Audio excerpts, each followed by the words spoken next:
नागपुर कर कोरा नागपुर कर कोरा, नागपुर कर कोरा, नागपुर कर कोरा, नदी नाला टकाटुकू बन रे पतरा, भर ले खोपा खसी फूल डींडा समय झूला झूल रे लो। मैं सबसे पहला अपना गुरु पिताजी को मानता हूँ और उससे भी बड़ा गुरु प्रकृति को मानता हूँ। शादी की परंपरा उसको आप गहराई से अध्ययन कीजिएगा तो उसमें अनेक सारी बात ऐसा आपको मिलेगा जो मन को भावुक कर देगा, आनंद भी करेगा। विदाई का टाइम है जो आपको बिल्कुल रुला देगा। अरे गांव छोड़ब नहीं, हम जंगल छोड़ब नहीं, और माए माटी छोड़ब नहीं, लाड़ाई छोड़ब नहीं, हम गांव छोड़ब नहीं और जंगल छोड़ब नहीं, अरे माए माटी छोड़ब नहीं, लाड़ाई छोड़ब नहीं। बांध बना ले, गांव डुबा ले, कारखाना बना ले, और जंगल काटी खादान कोड़ी सेंचुरी बना ले। तो किससी समझसी ऐसी परिणाम बसी, बाप खसी है तो ऐसी ऐसी लसी वाराणसी है। चूँकि काशी बनारस शिव जी की त्रिशूल में बसा है, ऐसा मान्यता है, मंत्रों की प्रभाव नहीं होता है, इसलिए वह नाग वहाँ हम सुरक्षित रहेंगे कह के यहाँ से पलायन हो गया। नमस्कार, जोहार। और इस वक्त आप देख रहे हैं झार न्यूज खोरठा। इस वक्त हम आप पहुँचे हैं झारखंड की राजधानी रांची से करीब 40 किलोमीटर दूर रामगढ़ जिला में, जहां एक ऐसे नायाब शख्स से मुलाकात हुई है जिन्हें पूरे भारत में एक तरह से ऐसे कहें तो क्षेत्रीय भाषा के कवि के रूप में जाना जाता है। और ऐसा क्यों, कौन है ये व्यक्ति, आइए इनसे मुलाकात करते हैं, बात करते हैं और जानते हैं इनके बारे में और उन रचनाओं के बारे में जिनसे इन्होंने उलगुलान छेड़ा।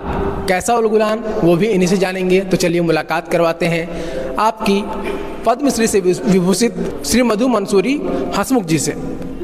आइए, सबसे पहले नमस्कार, आपको जोहार। जोहार जोहार, नमस्कार। आपसे जानना चाहेंगे, खासकर आपको 2020 में पद्मश्री सम्मान से नवाजा गया, उसके पीछे की क्या कुछ कहानी रही? बहुत लंबी कहानी है, बहुत लंबी कहानी है। मैं सबसे पहला अपना गुरु पिताजी को मानता हूँ और उससे भी बड़ा गुरु प्रकृति को मानता हूँ। और जो झारखंड समाज में पर्व त्यौहार है, करम, जितिया, तीज, बहुत सारा त्यौहार है, होली, दिवाली, ये भी मेरे ग्रुप है। समाज में जो शादी के संस्कार है, शादी की परंपरा, उसको आप गहराई से अध्ययन कीजिएगा तो उसमें अनेक सारी बात ऐसा आपको मिलेगा जो मन को भावुक कर देगा, आनंद भी करेगा। विदाई का टाइम है जो आपको बिल्कुल रुला देगा, और परीक्षण का टाइम है वो आपको खुशी भर देगा। इस तक हंसी और खुशी से भरा हुआ है। ये सबको हम अपनी गुरु मान के चला और उसमें लीन रहा। इसी तरह बात को लेके मैं 2 अगस्त 1956 ईस्वी में, जब मेरी उम्र मात्र 8.5 साल था, लोगों ने मुझे मंच में लाया और आज भी मैं मंच में हूँ। मैं अपनी ज़िंदगी में लोक संगीत के क्षेत्र में 9754 स्टेज में गीत गाया। अपनी जीवन में हमने नागपुरी क्षेत्र में 300 गीत लिखा। अब मैं प्रयास करूं कि वही गीत लिखूं जिससे झारखंडी समाज या अन्य समाज लाइक के, मैं वही लिखा भी। तो इन्हीं सारे बातों को लेके मुझको ये सम्मान मिला। जब मेरी उम्र 15-16 साल था, किशोर प्रतिभा की खोज हुई थी। बिहार सरकार किशोर प्रतिभा की खोज किया था, तो उसमें हमने एक चयन हुआ, मेरा भी चयन हुआ। पूरे बिहार में हम किशोर प्रतिभा में दौड़ में प्रथम स्थान लाए, और पूरे बिहार में हम सामान्य ज्ञान जनरल नॉलेज में प्रथम स्थान लाए, और पूरे बिहार में हम संगीत में सेकंड स्थान लाए। खासकर आप झारखंड और झारखंडियत की बात करते हैं जी। झारखंड खासकर अगर हम लोग जानते हैं तो अस्तित्व में आया 15 नवंबर 2000 को, और अस्तित्व में आने से पहले की भी बात आप करते हैं झारखंड की, जिस समय वो रहा होगा किक्किट प्रदेश, ये सब नाम जब उजागर होता है। और उसके अलावा अगर बात करते हैं तो हमारा जो भारतवर्ष है 15 अगस्त 1947 को आज़ाद हुआ, और मुझे जो याद है आपका जन्म ठीक एक साल बाद 1948 में मतलब कि स्वतंत्र भारत में हुआ। तो उस समय के झारखंड को और अभी के झारखंड को आप कैसे देखते हैं भाई? तब की झारखंड और आज की झारखंड में अंतर तो है।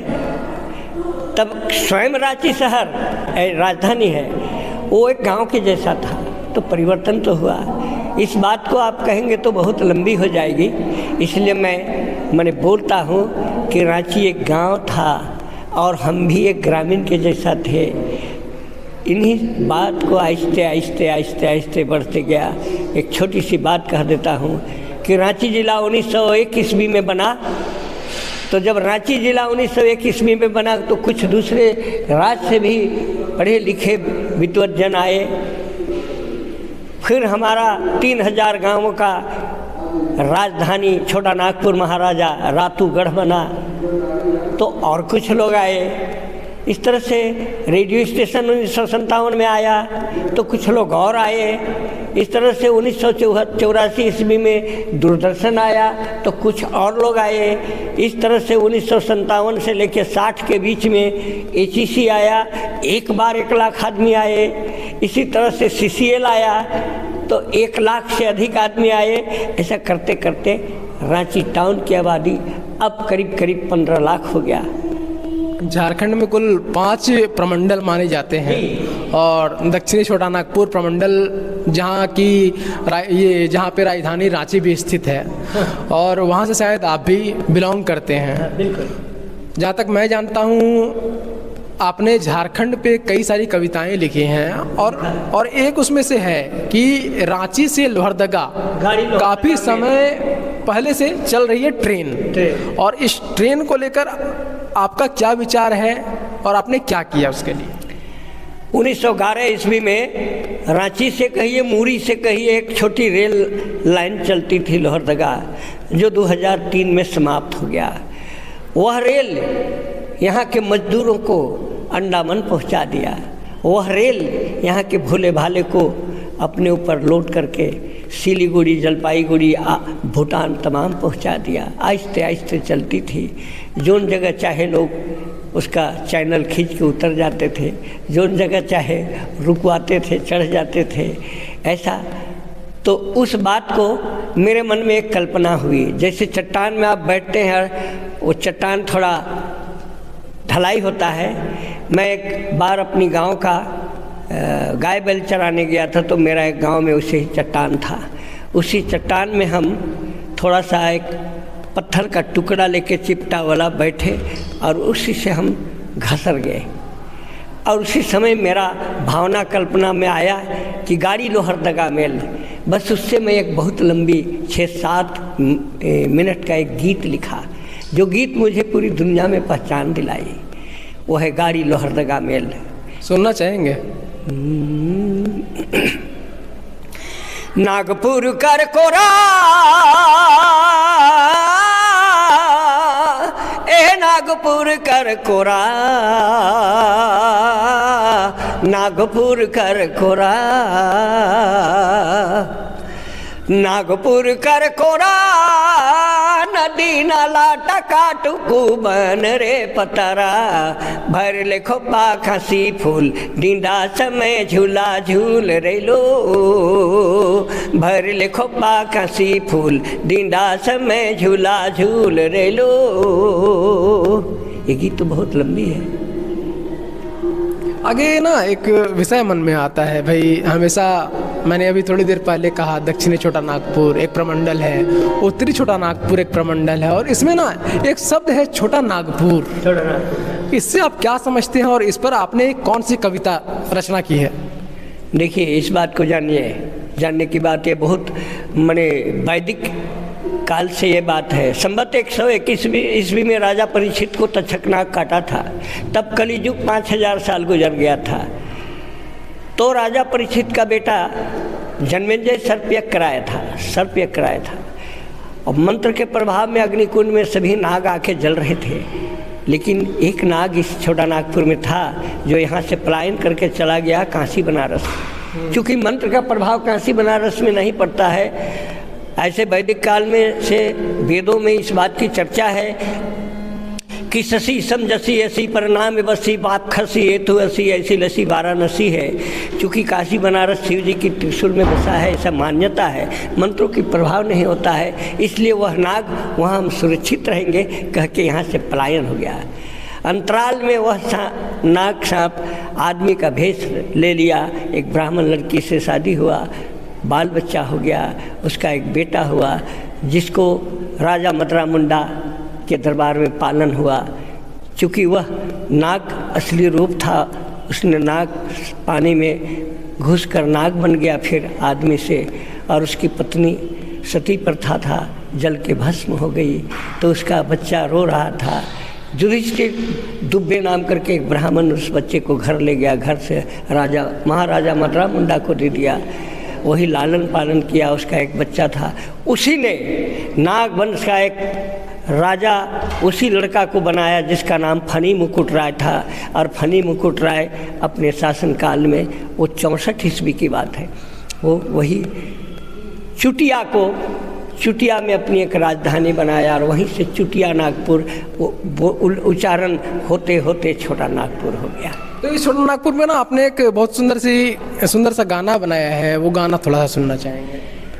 गीत तो मैंने बहुत सा बोला है कि मैं 300 गीत अपने हाथों से लिखा हूँ। नागपुर का कोरा तो उसी छोटा नागपुर का अंश है, उसी छोटा नागपुर का अंश है। और मैं इसी रंग रूप यहाँ की जो वातावरण है, इसलिए मैं गाँव को कहता हूँ कि मैं अपनी गाँव नहीं छोड़ूंगा। और इसीलिए हम लोग 2 आदमी मिलकर इस गीत को तैयार किया, जो पूरी दुनिया में यह गीत पहुंच गया। कई भाषाओं में इसका ट्रांसलेशन हो रहा है।